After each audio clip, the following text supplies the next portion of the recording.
Some people might try to follow the Viking trend online or through cosplay, but Amon Amarth have dedicated a career to the lifestyle.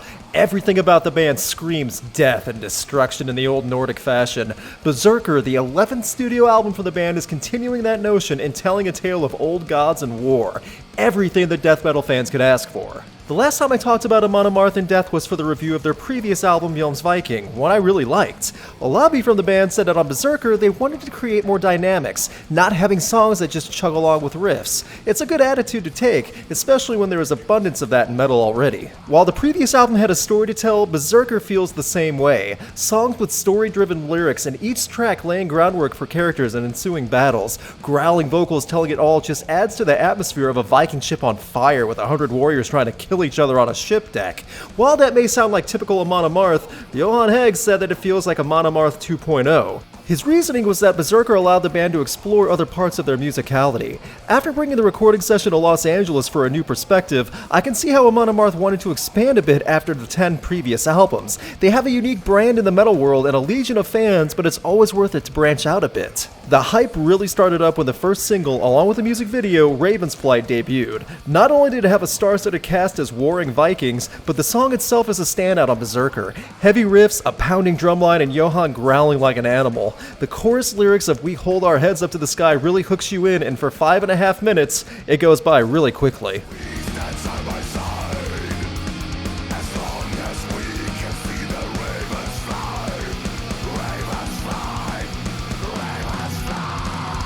I really dig Raven's Flight, as it definitely has the identity of Amon Amarth, but doesn't sound exactly like everything else they've done. There are several songs like that on Berserker. When the album opens up on Fafnir's Gold, there is an acoustic riff that gives an ominous feeling. It's one of the few quiet moments before the Viking lore starts getting shouted at you. It's a great opening. It gets heavier as it goes on as well. Crack the Sky is the heavy chugging riff fest that many Amon Amarth fans have been accustomed to.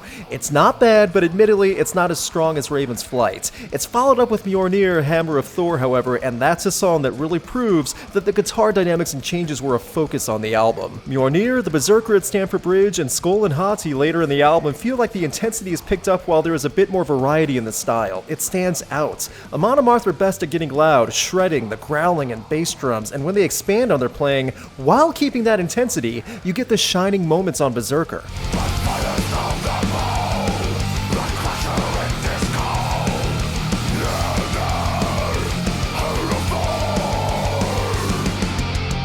What stands out to me, along with the guitar styles and attempted variation, is the ongoing storytelling in the lyrics. It's more present than in Viking, and it makes the new album feel more involving, or it pulls you into the music the longer you listen.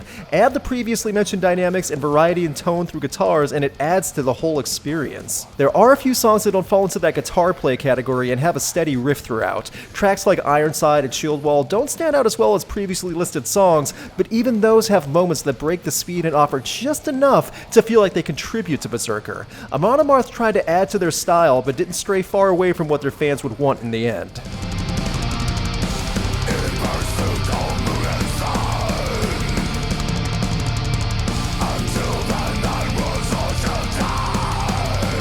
What bumps Berserker up for me is that the stories and lyrics told to you really pull you in, while the guitar work has some great melodies. It may not have as many big moments as Viking did, but it feels better in tone and as a complete album. And in doing so, Amon Amarth have continued the legacy they've made. Overall, Berserker is a slight change in a positive way that will make it stand out from previous Amon Amarth albums, all while making you rally for battle on the open seas. The growl will incite a riot in you while you sing along to these metal war songs. For those wondering if the days of Nordic warriors are over, the answer is no. Amon Amarth is continuing the slaughter.